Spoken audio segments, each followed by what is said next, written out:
Assalamualaikum warahmatullahi wabarakatuh. Karena tadi sudah dibuka, Waalaikumsalam warahmatullahi baik kita wabarakatuh. buka dengan bacaan Bismillahirrahmanirrahim. Semoga kajian ini akan membawa berkah yang banyak. Langsung saja kita masuk setelah itu pembaca Al-Quran supaya kita tidak terlalu banyak menyanyiakan waktu. Monggo Bu, yang ditugasi baca Quran. Ibu Ismiati, monggo. Ya Ustaz. Assalamualaikum warahmatullahi wabarakatuh. Waalaikumsalam warahmatullahi wabarakatuh.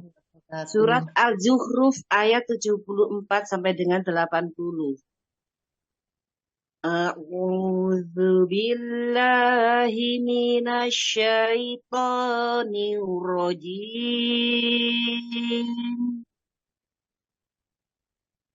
Bismillahirrahmanirrahim.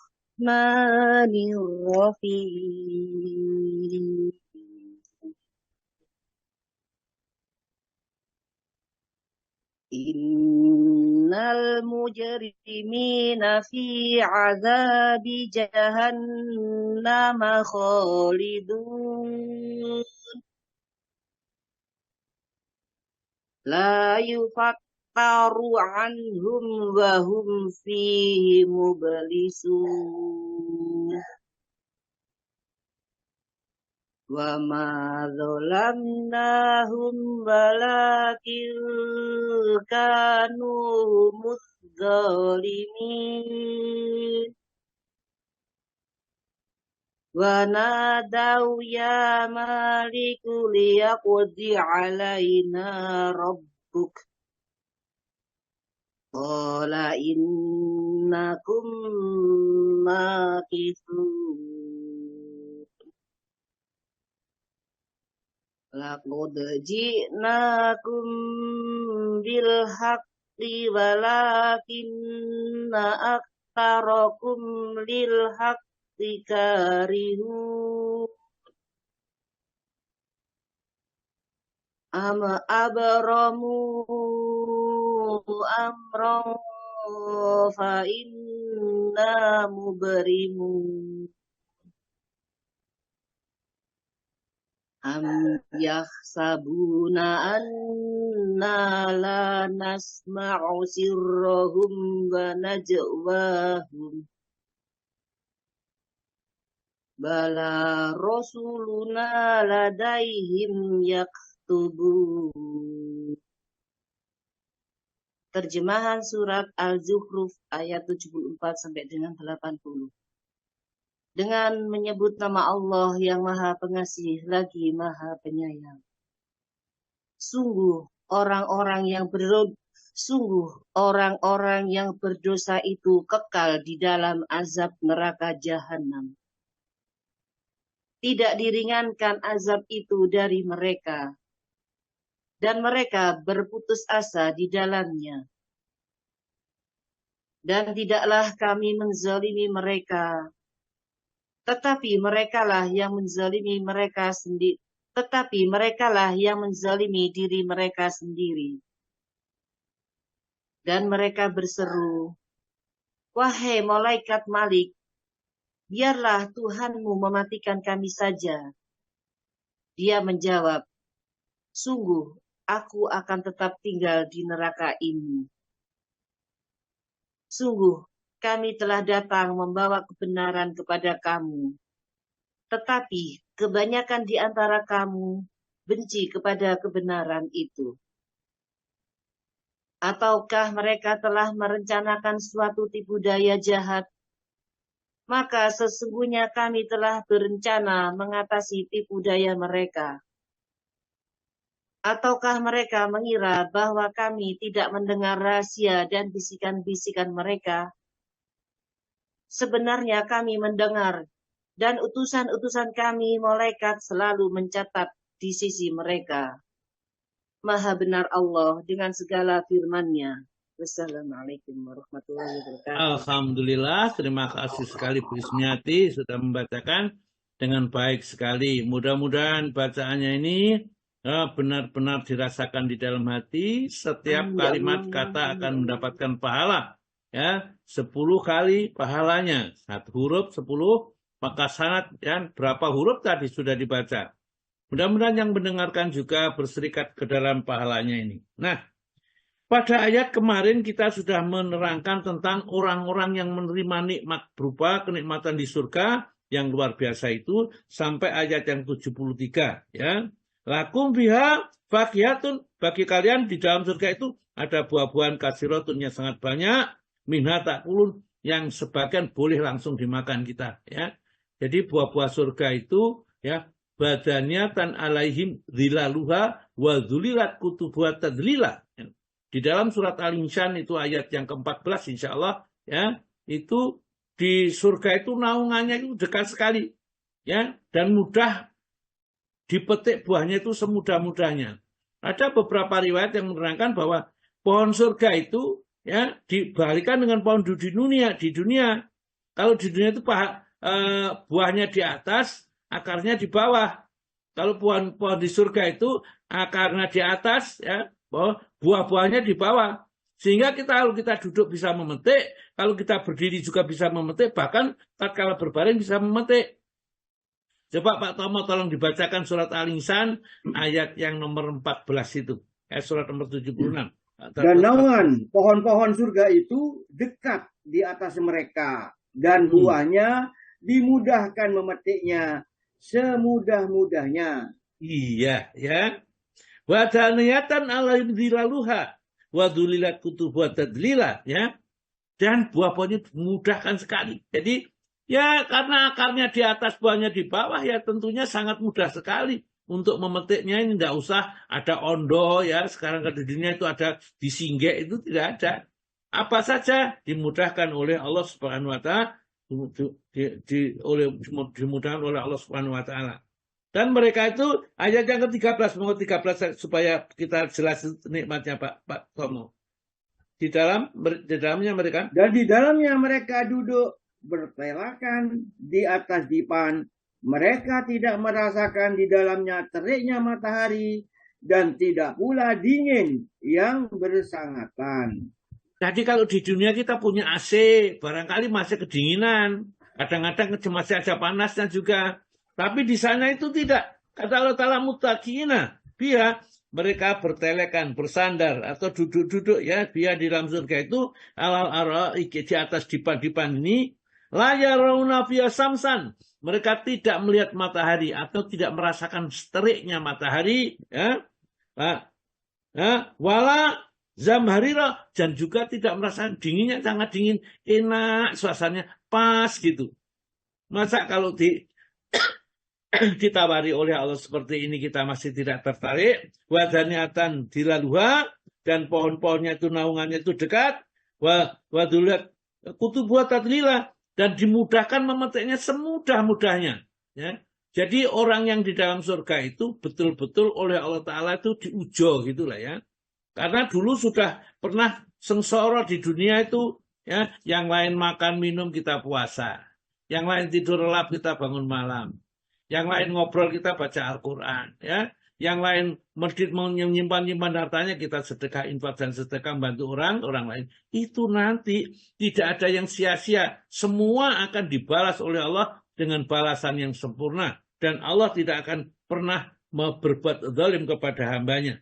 Jadi di dalam surat Az-Zukhruf yang kemarin sudah kita baca, ayat 68 sampai 73, dilanjutkan oleh Allah Ta'ala menerangkan orang-orang yang jahat ya tatkala di dunia. Innal mujrimina, sesungguhnya orang-orang yang ya berdosa, orang yang jahat, mujrimin jahatlah pokoknya. Ya, yang tidak mau beriman juga terhadap mujrimin, orang yang tukang merampok terhadap mujrimin, tukang tipu yang mujrimin itu ya. Pokoknya semua orang jahat itu. Innal mujrimina, sesungguhnya orang mujrimin ini fi azabi jahannam, mereka di dalam siksa neraka jahanam, khalidun, mereka kekal. Jadi Allah mengatakan kekal itu, maka di dalam surat nomor An-Naba itu labisina biha ila ahqaba la yadzukuna biha batan wala saroba ya, disebutkan mereka tidak tinggal di dalam neraka kecuali berukup-ukup lamanya ya, tinggalnya berukup lamanya, dan tidak mereka tidak merasakan dingin yang ini, maka mereka susah. La yadzukuna biha batan wala saroba, tidak merasa dingin dan tidak ada minuman yang bisa diminum untuk menghilangkan hausnya di sana ini. Innal mujrimina fi adzamin jahannaman khalidun la yufattaru anhum, tidak diringankan, artinya ditambah terus siksanya ini. Sakitnya, panasnya, ditambah terus, disebutkan la yufattaru anhum, tidak diringankan atas mereka, wahum fiha mublisun, dan mereka di dalam neraka berputus asa.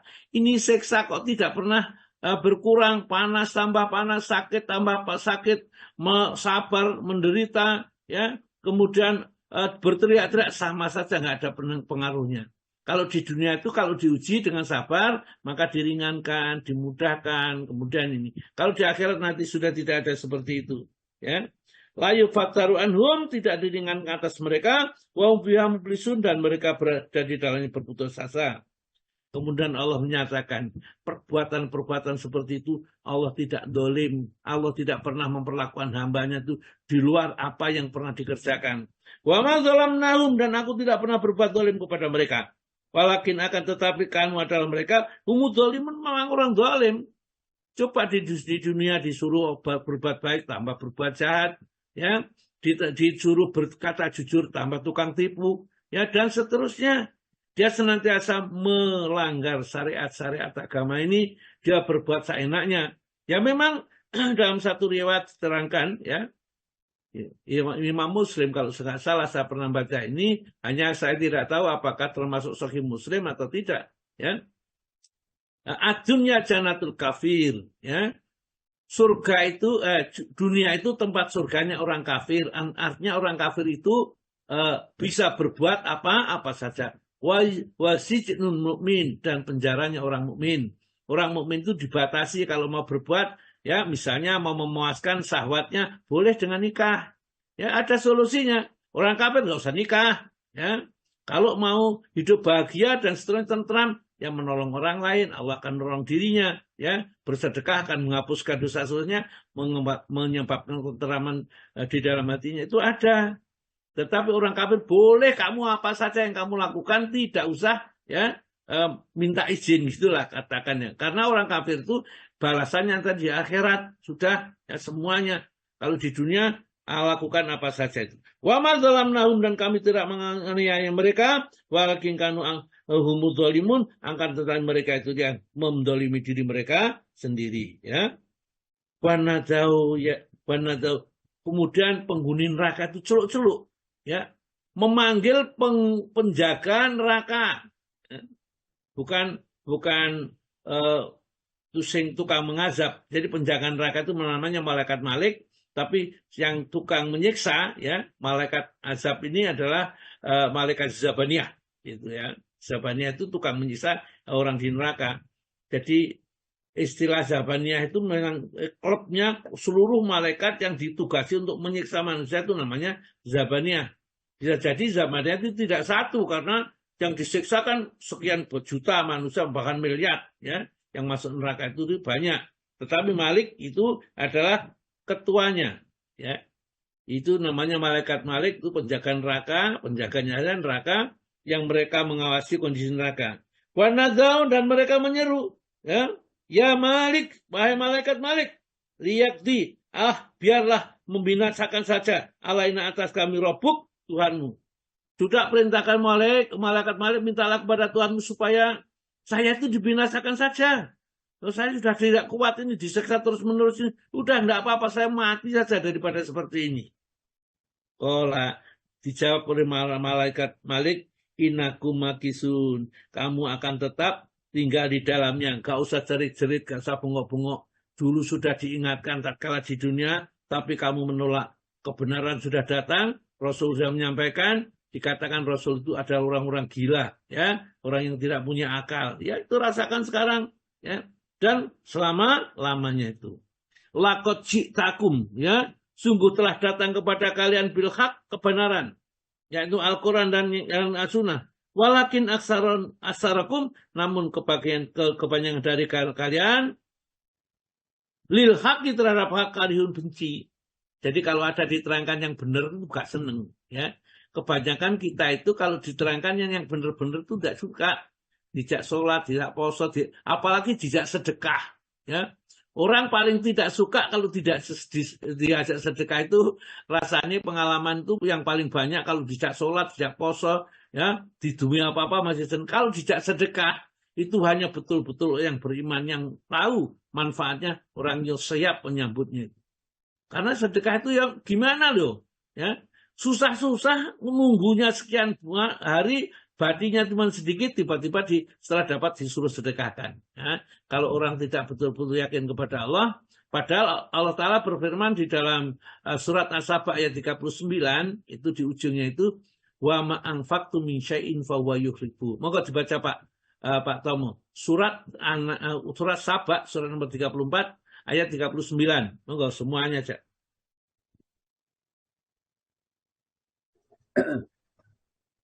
Katakanlah, sesungguhnya Tuhanku melapangkan rezeki bagi siapa yang dikehendakinya di antara hamba-hambanya, dan menyempitkan bagi siapa yang dikehendakinya. Dan barang siapa saja yang kamu nafkahkan, maka maksudnya barang apa saja yang kamu nafkahkan, maka Allah akan menggantinya. Dialah pemberi rezeki yang sebaik-baiknya. Iya. Jadi pemberian rezeki Allah kepada seseorang itu bukan karena ketaatan, bukan karena mereka itu kafir dan tidak kafir, bukan. Ya. Allah Ta'ala sudah, pokoknya masih hidup, tugasnya Allah Ta'ala itu memberikan kecukupan kepada makhluknya.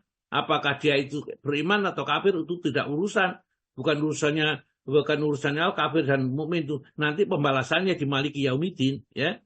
Maka dari itu Nabi kita disuruh mengingatkan kepada orang yang menganggap bahwa orang-orang kaya itu yang dicintai oleh Allah, orang-orang miskin itu orang yang tidak disayang oleh Allah dan dibenci oleh Allah. Kul, katakanlah, inna rabbi, sesungguhnya Rabbku, ya basudur rizqa liman yasha, akan melapangkan rezeki siapa saja yang dikehendaki. Apakah muslim atau kafir, tidak mau peduli. Ya. Min ibadi, dari hamba-hambanya, wa yaqdiru lahu, dan sebagainya dibatasi saja. Ya, tidaklah diberikan selapang-lapangnya.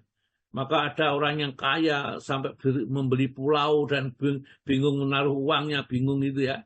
Padahal besok itu musibah besar karena akan menjadi pertanyaan di akhirat. Ya, seperti ini. Bagaimana cara mensyukurinya kalau sudah banyak seperti itu? Padahal sifatnya manusia itu innahu li hubbil khairi lasadid wa innahu ala dzalika lasyahid, katanya. Orang cintanya kepada dunia itu, waduh, ya luar biasa. Dan dia ngerti kalau itu mencintai seperti itu nggak bagus sebenarnya. Tapi tetap aja dilaksanakan.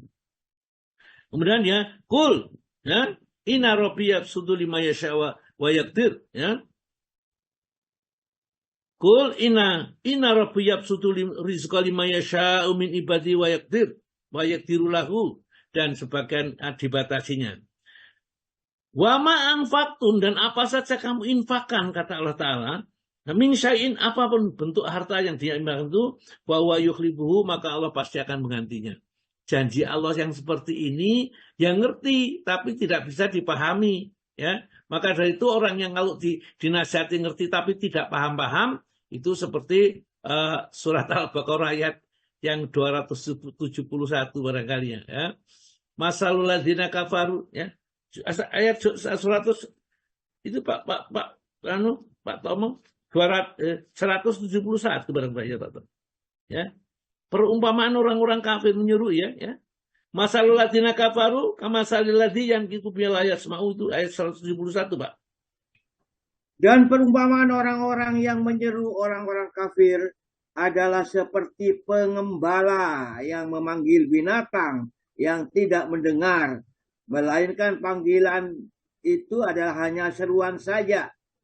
Mereka tuli, bisu, dan buta. Maka oleh sebab itu mereka tidak mengerti. Jadi ini sebenarnya yang disindir orang kafir ini. Orang kafir itu kalau dituturi, diingatkan, jangan syirik, jangan ini, berdoalah kepada Allah. Seakan-akan nggak dengar telinganya, nggak ngerti maksudnya. Padahal dia sebenarnya mengerti. Ya kan? Maka Allah mengatakan, masalul ladzina kafaru, perumpamaan orang kafir itu, kamasalil ladziyan iku bima la yasma'u, seperti orang-orang Islam atau orang-orang itu menyeru pada mereka menyuruh kepada sesuatu yang tidak bisa mendengar, ya. La yasma'u ila du'aan, kecuali seruan saja. Jadi kalau kita diajar anjurkan ini, ya, nggak perlu gitu aja, ya nggak ngerti maksudnya itu. Ila du'aan, wanidaan, dan seruan saja.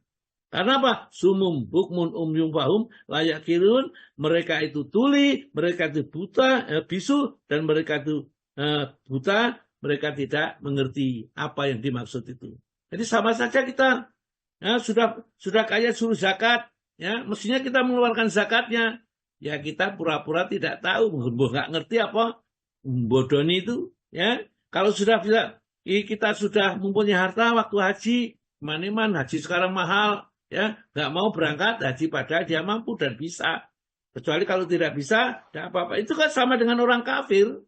Kalau diingatkan, ya kayak begitu, seakan-akan tidak mendengar.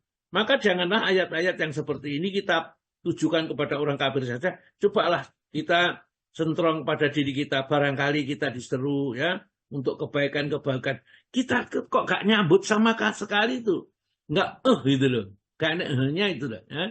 Itu ya. Wis ayo melok ngaji ning ngasih Pak. Ya sedikit-sedikit telah melok Bu 50.000, 20.000. Ya, ini Zoom-nya kita kan juga bayar. Ya mestinya kita memang tidak kata yang menarik. Bu ngerti diri gitu lah ya, katakan ya seperti itu. Nggak usah kita diingatkan itu, kita sudah mengerti ya bahwa itu butuh biaya untuk mengeluarkan dana yang sekian ini. Kita sedikit aja sudahlah, nggak banyak-banyak ya. Kita masih banyak yang kita miliki ini. Padahal Allah Ta'ala di surat As-Sabat tadi mengatakan wa ma anfaqtu min syai'in bahwa yukhlifu, apa saja yang kamu infakkan, maka Allah pasti akan menggantinya. Wa huwa khairur razikin, karena dia adalah pemberi rezeki yang terbaik. Ya. Ya. Jadi ayat 79, bahkan mereka telah menetapkan satu tipu daya jahat, maka sesungguhnya kami akan membalas tipu daya jahat mereka. Jadi ini ada footnote-nya. Footnote-nya itu dibaca Pak Tomo, footnote-nya ayat 79 surat Az-Zukhruf itu footnote-nya Pak Tomo. Ya Az-Zukhruf, Ustaz. Ya, Az-Zukhruf ayat 79. 79 ya. Maksudnya kaum musyrikin Makkah bukan saja benci kepada kebenaran, bahkan mereka juga telah merencanakan hendak membunuh Nabi Muhammad SAW, tetapi rencana itu gagal karena Allah juga mempunyai rencana untuk menyelamatkan Nabi. Ya, jadi saking bencinya sudah diserapatkan Muhammad ini. Kalau kita tidak bunuh, kita usir, nanti akan datang di tempat di mana dia nanti tempat tinggal. Dia itu orang baik, ngerti. Nanti pengaruhnya banyak, justru orang yang mengikuti semakin banyak. Gak bisa dipenjarakan. Nanti sahabat-sahabatnya pasti akan menolong dan akan terjadi kegaduhan. Kalau begitu apa? Diusulkan patenya sudah, ya. Sudah direncanakan mau dibunuh, Rasulullah diperintahkan hijrah sama Allah Ta'ala. Dari Mekah ke Madinah. Justru tatkala dikepung rumahnya, Rasulullah diperintahkan keluar untuk menuju gua, ya, gua Sur, ya. Gua Sur itu untuk sementara transit dulu sebelum dia berangkat ke Madinah. Dicari, sepertinya nggak tahu, Allah Ta'ala yang menyembunyikan. Bagaimana orang-orang itu bisa, ya nggak bisa. Pertolongan Allah itu adalah tidak bisa ditembus oleh siapapun. Maka dari itu mintalah tolongannya kepada Allah, karena hanya Allah yang bisa menolong kita dengan pertolongan yang sempurna. Ya. Kemudian ayat yang ke-50, ya. Am yahsabuna, ataukah kamu menyangka anna kami la yasma'u sirahum, tidak mendengarkan rahasiamu yang kamu rencanakan, ya. Wayat wa tuhum, dan apa yang kamu nyatakan. Apa kamu menyangka seperti itu? Ya, sebenarnya, ya, sesungguhnya Rasulullah, bahkan Rasul kami yaitu para malaikat, alati ata ladainahum, ya, yang ada di sisi mereka, ya yaktubun, ya mereka menulis semuanya. Ini juga akan dijelaskan di dalam surat Az-Zukhruf, surat nomor 41 ayat 22 dan 23. Monggo Pak Tomo. Surat Az-Zukhruf 22 dan 23.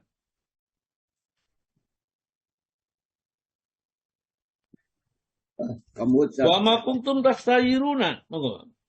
41 ya. Iya. 22, 23. Oh, 22, 23. Ya. Bahkan mereka berkata, sesungguhnya kami mendapati bapak-bapak kami menganut sesuatu agama. Surat Fusilat, Pak. Fusilat. Fusilat. Oh, tadi kira Al-Zukhruf. Kan. Fusilat ya. Ayatnya tetap 22, 23. 23, 22, 23. Ya Allah. Iya.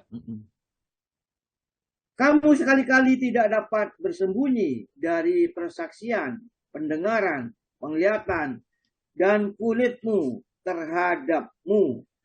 Maksudnya mereka itu membuat dosa dengan terang-terangan karena mereka menyangka bahwa Allah tidak mengetahui perbuatan mereka.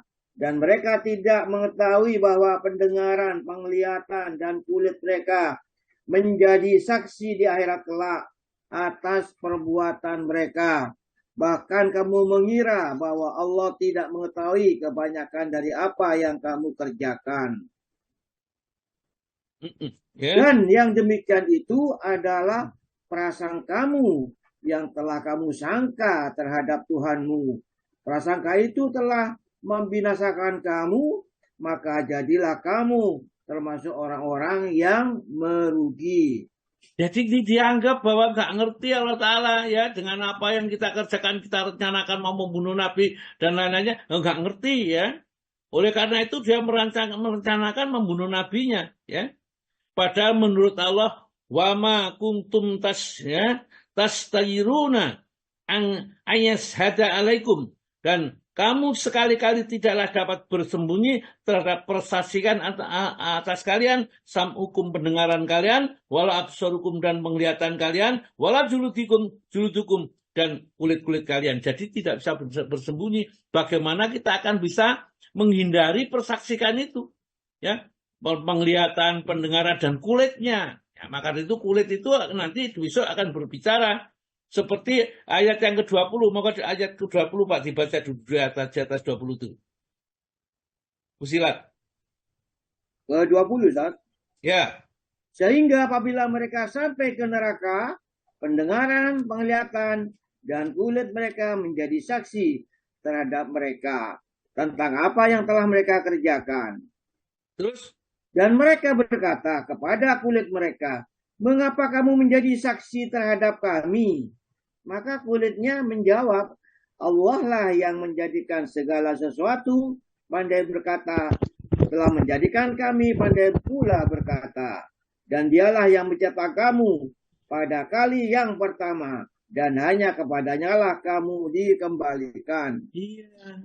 Dan itu mereka menganggap bahwa Allah nggak tahu. Maka jadi itu di ayat yang ke-23, Wadhalikum donukum, dan demikian itulah persangkaanmu al-ridhonantum yang kamu sangkakan birabbikum kepada Rabb kalian, wartabtum yang membinasakan kalian, fa asbaqtum maka jadilah kalian minal khosirin termasuk orang yang rugi. Dianggap Allah Ta'ala nggak tahu apa yang kita lakukan, nggak tahu, nggak ngerti, maka dia berbuat seenaknya sendiri di dunia ini, ya nggak ngerti. Tiba nanti di akhirat lidahnya, ya kalau dalam surat An-Nur ayat 24 itu lidahnya, mulutnya, ya kemudian ke tangannya, kakinya, kulitnya, pendengarannya, semua akan jadi saksi di hadapan Allah. Bagaimana kita bisa bersembunyi? Ya di dalam ayat 22 itu, kalau semua jadi saksi atas perbuatan semua kita itu, sampai-sampai dia itu tegur kepada kulitnya, kenapa kamu jadi saksi atas saya? Justru saya diberatkan, nanti disiksa ya oleh Allah Ta'ala.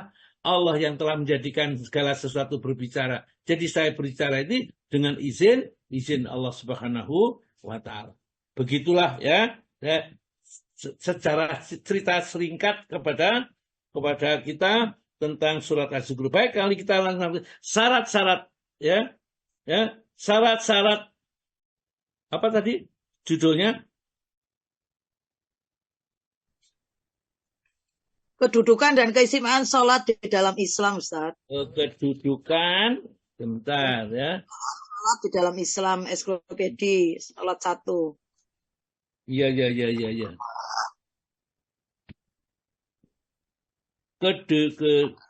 Sifatnya Bu, sifat sholat. Kedudukan dan keistimewaan sholat di dalam Islam. Kedudukan dan keistimewaan. Lah kok Ustaz kok ya. Sebentar, sabar. Jilid 1 Pak Ustadz. Ya, jilid 1. Ada yang punya? Saya tidak punya, Ustaz. Oh, tidak punya. Itu Ya, bagus ini- loh, Bu. makanya Bagus ya? saya print ya, Ustaz, fotonya bukunya. Mungkin nanti saya tak. Iya. Di grup aja. Oh ya, Hmm. nanti biar. Syarat-syarat apa dulu, Bu? Kedudukan dan keistimewaan sholat.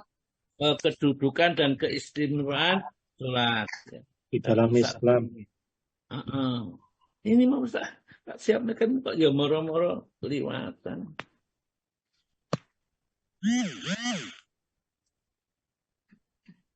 Gangguan usia biasa, Ustaz. Apa Bu? Pak Tama enggak punya bukunya? Nah, saya nggak punya, Ustaz. Buku apa ini Pak Ustadz? Ensiklopedi sholat. Judulnya Ensiklopedi Sholat menurut Al-Quran dan As-Sunnah ya. Dan Al-Sunnah. Sebentar.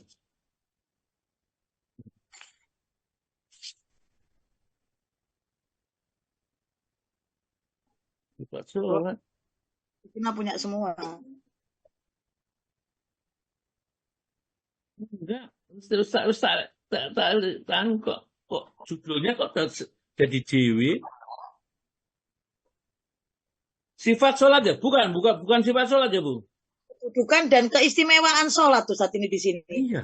Iya kok sekarang saya tak boleh daftar isinya aja tuh. Oh, daftar isi Ustaz, di persannya daftar isi aja. Iya. Sebentar.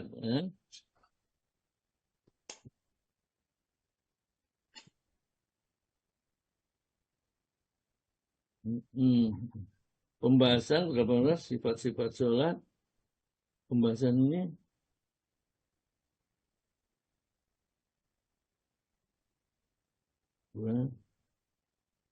Kedudukan.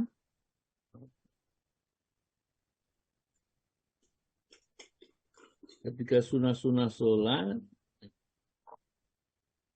Ensiklopedia. Gak enak ya.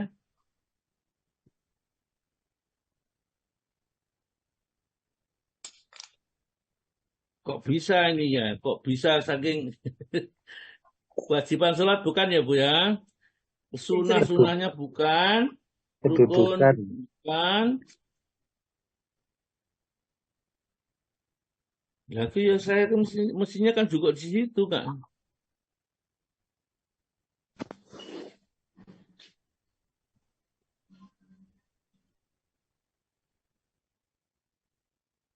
Bisa nggak? Bisa Pak. Aneh temen.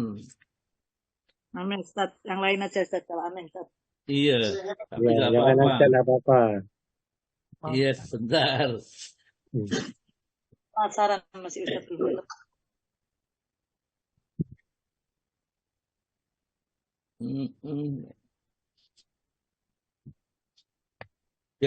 Biasanya tak. Golongan yang selamat. Kedudukan sholat dalam Islam ya Bu? Iya, Kedudukan betul Pak Ustadz. Oh ya, Kedudukan keistimewaan. oh ya, Ustadz. kedudukan dan keistimewaan dalam sholat ya. Pembahasan Iya. ke-12 ya, betul ya. Halamannya 171 yang punya bukunya ya. Di dalam Islam dalam Islam sholat mempunyai kedudukan yang sangat agung di antara hal-hal yang menunjukkan tingkat urgensi kedudukannya. Yang pertama, sholat itu dianggap sebagai tiang agama yang tidak akan tegak kecuali dengannya. Jadi kalau tidak sholat ini, ya, maka Rasulullah bersabda dalam sebuah hadis Mu'ad yang disebutkan, Nabi pernah bersabda, Rasul amri Islami wa amaduhu sholatu wa dzirwatuhu sanamihi al-jihad.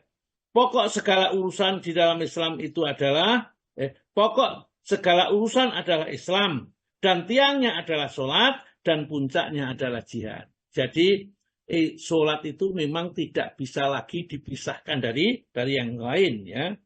Yang kedua, jadi pertama tadi sholat adalah tiang agama. Yang kedua, sholat merupakan amal pertama kali yang dihisab besok di hari kiamat kelak.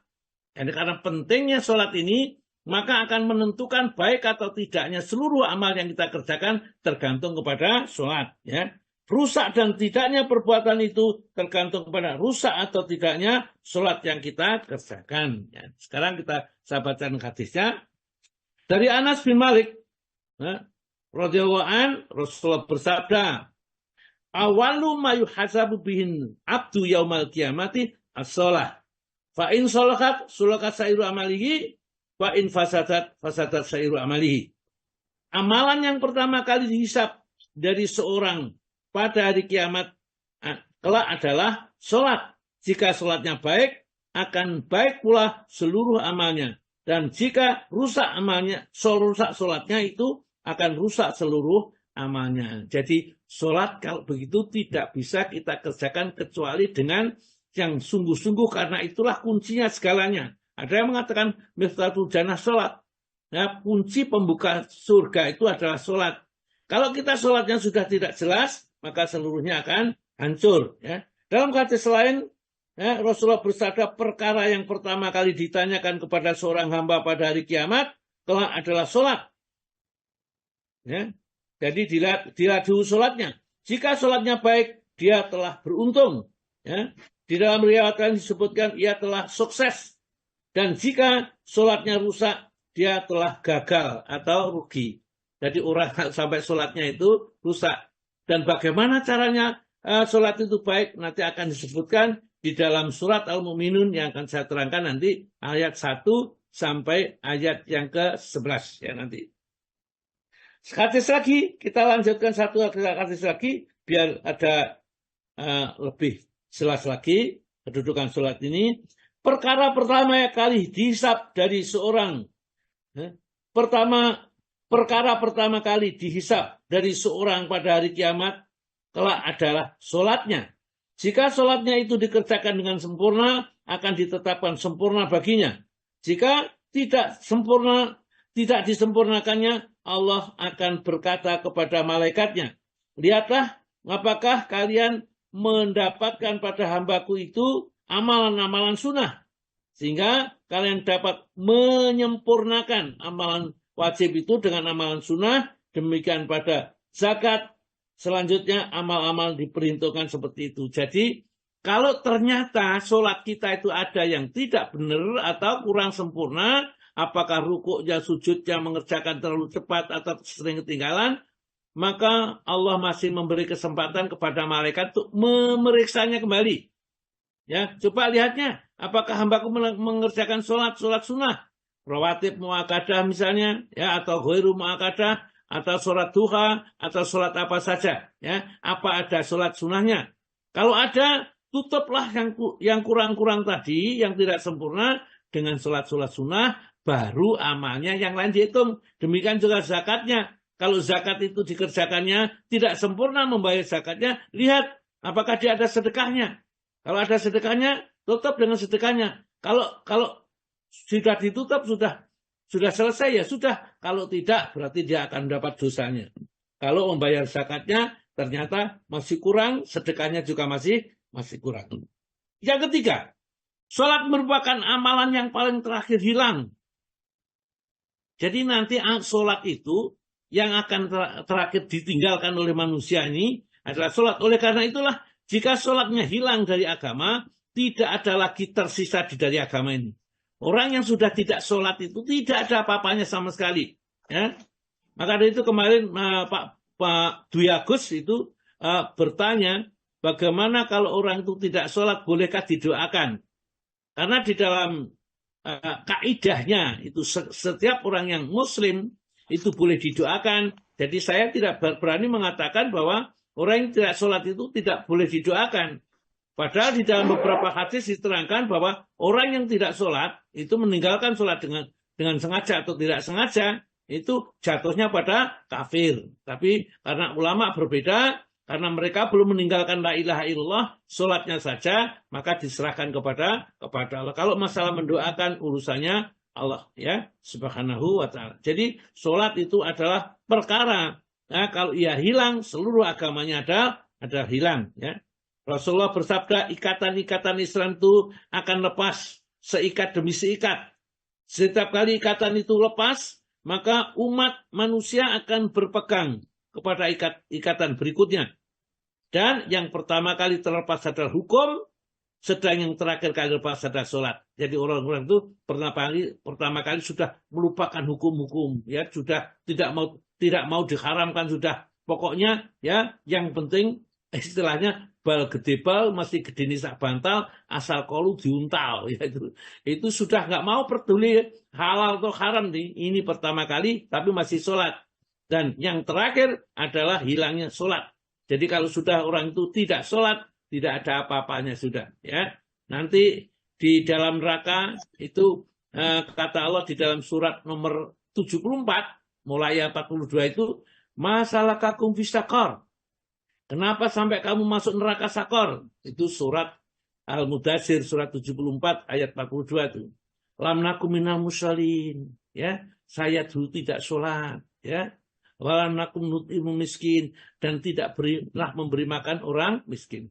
Jadi kalau tidak sholat itu sudah tidak ada, dan dia sudah ada surganya, sudah ada nerakanya, ada neraka sakor. Sama dengan orang yang berpuasa, sudah ada pintu surganya, adalah Ar-Rayyan, ya. Jadi Allah itu adil. Orang yang berbuat baik sudah disediakan pintu khusus bagi mereka yang berpuasa, maka pintunya Ar-Rayyan. Dan orang yang meninggalkan sholat, ada neraka khusus, yaitu neraka sakor.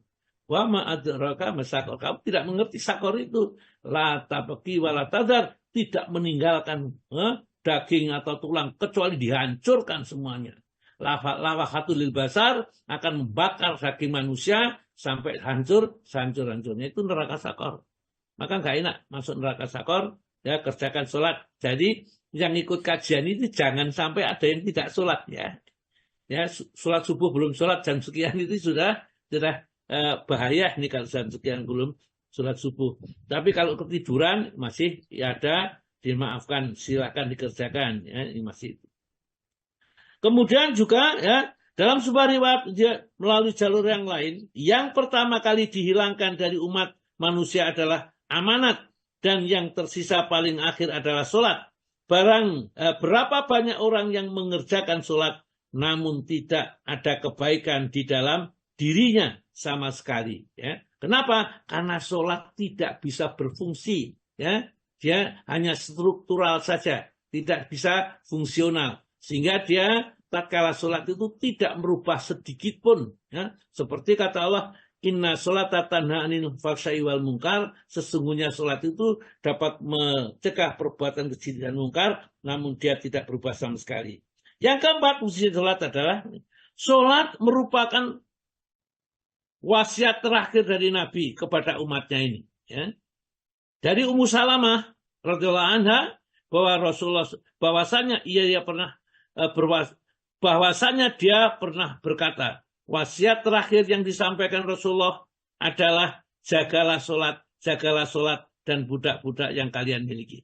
As-shalah wa ma malakat aymanukum. Sebelum Rasulullah meninggal, itu dia senantiasa menekankan kepada umatnya ini, jangan sampai ditinggalkan sholat, jangan sampai diingat sholat, ya. Dan juga budak-budak yang kamu miliki, ini maksud istrimu jangan kamu sia-siakan, ya. Jangan disio-sio, ya. Kemudian pokoknya dibitnah, apalagi, ya. Dulu masih muda disayang, setelah tua, ya. Akhirnya apa? Akhirnya dicampakkan begitu saja. Itu tidak diperbolehkan, ya. Kita harus meneladani Nabi kita. Kemudian sampai-sampai Rasulullah SAW mengulang-ulang di dalam dadanya dan tidak dapat mengucapkan melalui lisannya. Saking pentingnya sholat, Rasulullah pesan sekali, jangan sampai umat ini meninggalkan sholat. Karena kalau sholat sudah ditinggalkan, tidak ada apa-apanya, ya. tidak ada seluruhnya amalnya. Ibarat kita mempunyai keranjang, keranjangnya borong, ya, keranjangnya lubang. Jadi diisi berapapun tidak akan ada isinya nanti, habis. Yang kelima, Allah memuji orang-orang yang mengerjakannya dan mereka yang menyuruh keluarga mengerjakannya. Jadi orang yang mengerjakan sholat dan memerintahkan keluarganya sholat itu dipuji oleh Allah di dalam Al-Quran. Surat Maryam surat nomor 19 ayat 54 dan 55. Monggo Pak Tomo. 54 kan? 54 55. Ya, bismillah. Dan ceritakanlah wahai Muhammad kepada mereka kisah Ismail tersebut di dalam Al-Quran. Sesungguhnya ia adalah seorang yang benar-benar, adalah orang yang benar janjinya, dan dia adalah seorang rasul dan nabi. Kemudian yang ayat ke-55, dan ia menyuruh ahlinya, maksudnya sebagian ahli tafsir berpendapat yang maksud ahlinya adalah umatnya, untuk bersembahyang, menunaikan zakat, dan ia adalah seorang yang diridhoi di sisi Tuhannya. Jadi Nabi Ismail itu memerintah keluarganya sholat sampai diabadikan di dalam Al-Quran. Wadhkuri fil kitabi Ismail, ya, dan ceritakanlah wahai Muhammad tentang kisah Ismail yang tersebut di dalam Al-Quran. Innahu kana shadiqan, sesungguhnya Ismail itu adalah orang yang sangat jujur, ya, jujur wa'di, ya, janjinya sangat benar, wa kana rasulan, dan dia adalah seorang rasul, nabiyan, dan seorang nabi. Wakana, dan Allah Nabi Ismail itu ya'muru ahlahu, memerintahkan keluarganya bisolati, dan mengerjakan solat, wa zakati, dan zakat, wakana inda rabbi, dan ia di sisi Rabbnya adalah mardiyah, orang yang diridhoi oleh Allah. Jadi orang yang solat ini adalah orang-orang yang diistimewakan oleh Allah. Yang keenam, Allah mencela orang-orang yang mengabaikan solat dan malas mengerjakannya, seperti disebutkan surat Maryam ayat 59. Monggo Pak. Maka datanglah sesudah mereka pengganti yang jelek, yang menyia-nyiakan sholat, yang memperturutkan hawa nafsunya, maka mereka kelak akan menemui kesesatan. Ya, itu dicela sama Allah. Celaan kedua terdapat di dalam surat An-Nisa ayat 142, Pak.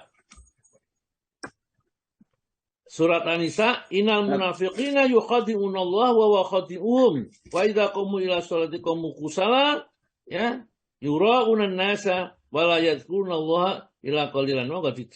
Sesungguhnya orang-orang yang munafik itu menipu Allah, dan Allah akan membalasnya tipuan mereka. Maksudnya Allah membiarkan mereka dalam pengakuan beriman, sebab itu mereka dilayani sebagai melayani para mukmin. Pada itu Allah menyediakan neraka buat mereka sebagai pembalasan tipuan-tipuan dari mereka. Dan apabila mereka berdiri untuk sholat, maka berdiri dengan malas. Bermaksud dengan riya. Riya adalah melakukan sesuatu amal yang tidak untuk mencari keridhaan Allah, tetapi untuk mencari pujian atau popularitas di masyarakat. Maka dengan sholat di hadapan manusia, dan tidaklah mereka menyebut Allah kecuali hanya sedikit sekali. Ya, jadi orang yang sholatnya malas itu dianggap orang munafik. Maka dari itu hati-hati dengan kita sholat malas, sering-sering menunda sholat, atau sholat-sholat kalau kita suka sholat berjamaah masbuk, terus bahkan kadang-kadang sudah tidak sempat mendapatkan imam sama sekali. Ini di zaman Nabi itu dikatakan kategori orang-orang munafik, dan tingkat kemunafikannya ini adalah tergantung pada bagaimana dia memegang teguh kepada sholat ini. Sampai-sampai Nabi mengatakan, mang sholat bardaini dakhalal jannah, barang siapa bisa sholat subuh dan sholat asar, ya, akan dimasukkan ke dalam surga. Kenapa? Karena sholat subuh dengan sholat asar, sholat yang paling berat dikerjakan oleh orang-orang munafik. Ya, kalau itu bisa dikerjakan dengan berjamaah, maka sholat-sholat yang lain lebih mudah untuk dikerjakan. Ya. Masih 2 menit sebentar ya. Di antara bukti dan yang menunjukkan bahwa keagungan sholat adalah bahwa Allah Ta'ala tidak memerintahkan pelaksanaannya di bumi, perintahnya ini, ya, melalui perantara Jibril, melainkan dia mewajibkan sholat itu langsung dan tanpa perantara pada malam Isra dan Isra Mi'raj tatkala di langit ketujuh. Jadi Rasulullah dipanggil langsung menghadap kepada Allah untuk menerima perintah yang sangat agung, yaitu perintah sholat. Itu menunjukkan bahwa sholat itu sangat dicintai oleh Allah Ta'ala, tidak diserahkan kepada Jibril untuk memerintahkan, wahai Muhammad kamu diperintahkan sholat begini-begini, tidak. Langsung dari Allah, dari perintah 50 kali, akhirnya menjadi 5 kali. Saking pentingnya, saking cintanya Allah dengan perbuatan sholat itu, maka senang kalau hambanya itu menghadap 50 kali. Namun karena Allah Ta'ala mengetahui kelemahan umat Muhammad ini, cukup 5 kali saja, namun pahalanya sama dengan pahalanya orang sholat 50 kali. Demikian juga Allah membuka berbagai amal, perbuatan yang baik itu, orang yang beruntung itu dengan sholat, serta mengakhirinya juga sholat, seperti disebutkan di dalam Al-Quran, surat Al-Mu'minun ayat 1 sampai ayat yang ke-9. Baik, sementara mungkin sampai di sini dulu. Saya kembalikan kepada Bu Ririn. Moga Bu Ririn.